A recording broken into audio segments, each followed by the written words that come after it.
من الشيطان الرجيم. بسم الله الرحمن الرحيم. وإذ أخذنا ميثاقكم ورفعنا فوقكم الطور خذوا ما آتيناكم بقوة واذكروا ما فيه لعلكم تتقون. ثم توليتم من بعد ذلك فلولا فضل الله عليكم ورحمته لكنتم من الخاسرين. الحمد لله والصلاة والسلام على رسول الله من والاه اما بعد. پیچھے کے آیات میں اللہ تعالیٰ نے بنی اسرائیل پر جو انعامات اس کی طرف سے کیے گئے تھے اس کا تذکرہ کیا. درمیان میں ایک آیت معیار کے طور پر بتایا کہ اللہ کے یہاں کامیاب کون ہے، اجر اور ثواب کا مستحق کون ہے. اب جو آیات تلاوت کی گئی ہیں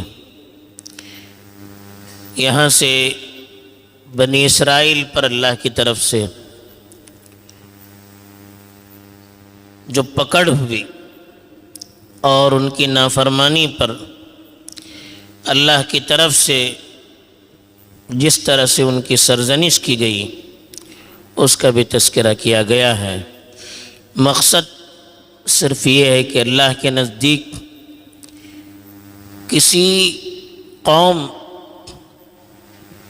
کی کوئی قیمت نہیں ہے. قیمت ان کے ایمان اور اچھے اعمال کی وجہ سے ہے. جب تک قوم ایمان اور اچھے اعمال پر باقی رہتی ہے اللہ کے یہاں ان کی قدر و قیمت ہوتی ہے. جب ان دو صفات سے وہ خالی ہو جاتی ہے تو پھر اللہ کے یہاں اس کی کوئی حیثیت نہیں رہتی ہے. یہ اصول اللہ تعالیٰ نے بنی اسرائیل کے دونوں پہلوؤں کو بیان کر کے ہمارے سامنے پیش کیا ہے تاکہ ہم بھی اس کی روشنی میں اپنی زندگی کا جائزہ لیں. اب یہاں جو واقعہ اللہ کی طرف سے بیان کیا گیا ہے اس میں بھی ایک خاص چیز کی طرف اشارہ کیا گیا ہے. پیچھے بھی بتایا گیا تھا کہ حضرت موسیٰ علیہ السلام جب توریت لے کر آئے تو ان کی قوم اس کو ماننے کے لیے تیار نہیں تھی کہ یہ اللہ کی طرف سے آنے والی کتاب ہے. اور انہوں نے مطالبہ کیا کہ جب تک ہم اپنی کانوں سے اللہ کی طرف سے حکم نہ سنیں گے کہ یہ اللہ کی کتاب ہے اور اللہ تعالیٰ نے ہدایت کے لیے ہم پر نازل کی ہے. جیسے موسیٰ علیہ السلام سے اللہ تعالیٰ گفتگو کرتے ہیں اسی طرح سے ہم سے بھی اللہ تعالیٰ گفتگو کریں اور اپنی کانوں سے ہم اللہ کی آواز نہ سنیں تب تک ہم ماننے کے لیے تیار نہیں ہیں. تو پھر اللہ تعالیٰ کے حکم سے حضرت موسیٰ 70 آدمیوں کو لے کر گئے تھے. آواز آئی پھر انہوں نے مطالبہ کیا کہ ہم اپنی آنکھوں سے ان کو دیکھیں گے تو اللہ کی طرف سے عذاب نازل کیا گیا، ان کو ختم کر دیا گیا. پھر حضرت موسیٰ کی دعا سے دوبارہ زندہ کر دیا گیا. پھر جب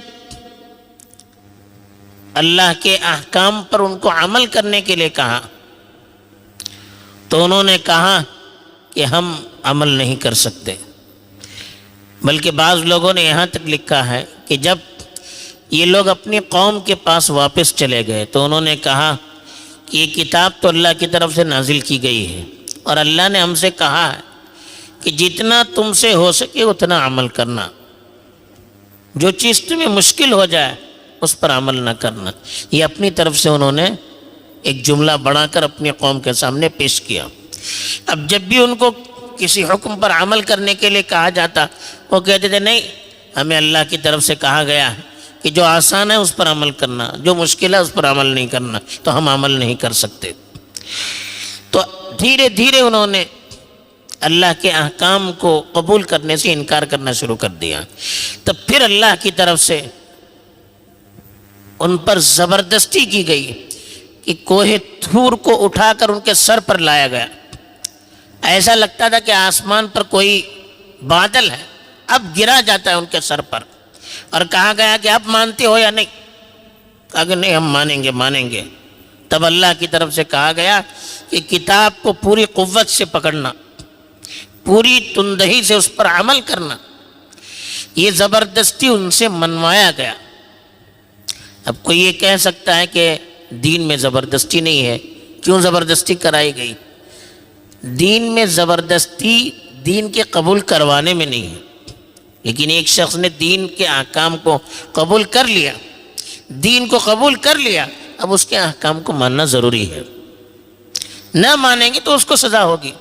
ہر قوم بلکہ ہر ملک کے قانون میں ہے کہ جو بغاوت کرتا ہے اس کو سزائے موت دی جاتی ہے۔ آپ کو ہمارے ملک میں آنا ہے یا نہیں آنا اس میں اختیار ہے، لیکن یہاں آتے ہیں تو یہاں کا قانون ماننا آپ کے لیے ضروری ہے۔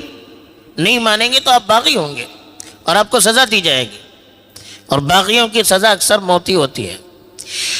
تو یہاں پر جو زبردستی کی گئی، چونکہ وہ سب مومن تھے، ایمان والے تھے، تو ایمان کے لانے نہ لانے میں ان کو اختیار رہتا ہے، ایمان لانے کے بعد پھر اس کو ماننا ضروری ہو جاتا ہے۔ تو اس اعتبار سے ان کو سختی کی گئی۔ اسی واقعے کی طرف اشارہ کیا گیا۔ فرماتا ہے اللہ تعالیٰ کہ وَإِذْ، اس وقت کو یاد کیجئے، أَخَذْنَا مِيثَاقَكُمْ، میثاق پکے معاہدے کے کہتے ہیں، جب ہم نے تم سے پکا معاہدہ لیا۔ وہ معاہدہ کیا تھا؟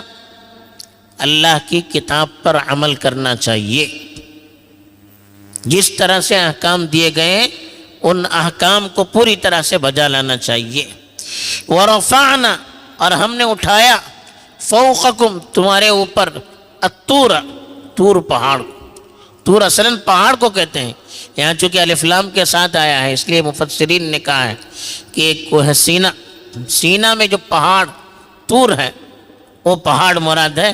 اللہ نے کہا کہ ہم نے تم سے عہد و پیمان لیا، پکا وعدہ لیا، اور تمہارے اوپر طور پہاڑ کو اٹھا لیا۔ اکثر علماء نے لکھا ہے مطلب یہی ہے کہ طور پہاڑ کے ایک ٹکڑے کو اٹھا کر ان کے سر کے اوپر رکھا اور کہا کہ مانتے ہو یا نہیں؟ بعض لوگوں نے کہا کہ کوئی دوسری شکل ہو گئی، زلزلہ وغیرہ آیا ہوگا اور ایسا لگا ہوگا کہ اب پہاڑ ان پر گرنا چاہتا ہے۔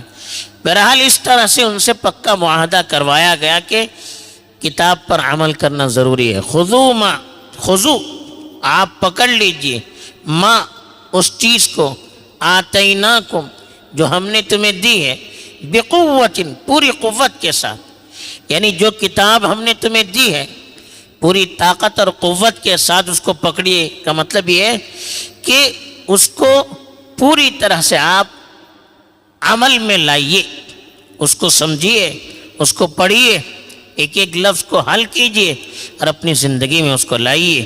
وَاذْكُرُوا مَا فِيهِ، وَاذْكُرُوا اور یاد کرو، ما اس چیز کو، فیہ جو اس میں ہے، یعنی اس کتاب میں جو چیز لکھی گئی ہے اس کو یاد رکھو۔ یاد رکھا کیوں جاتا ہے؟ اس پر عمل کرنے کے لیے۔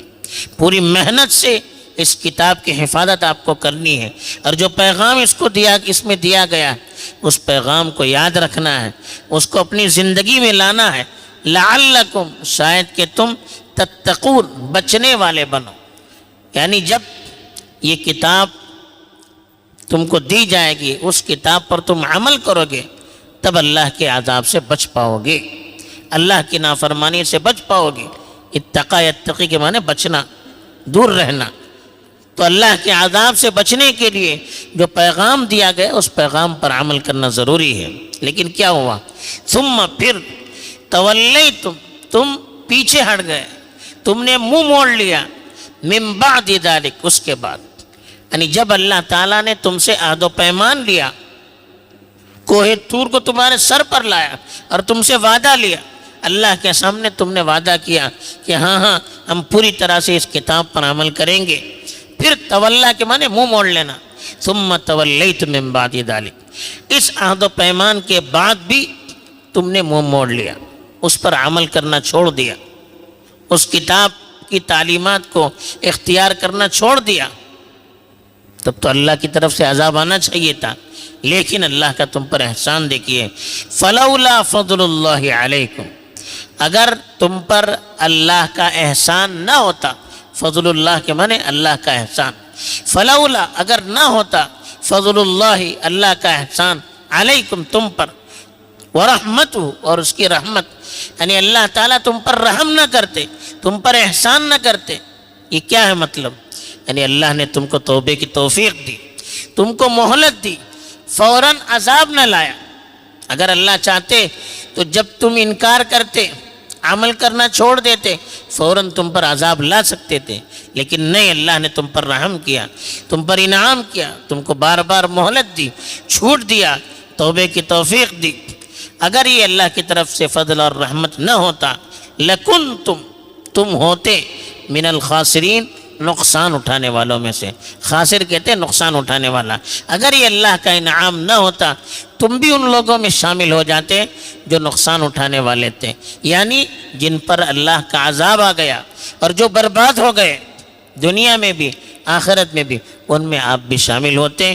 لیکن اللہ نے اپنی رحمت سے آپ کو بچایا، آپ کو مہلت دی، آپ کو توفیق دی، آپ کو رجوع کرنے کا موقع دیا، یہ بھی اللہ کی طرف سے تم پر انعام ہے۔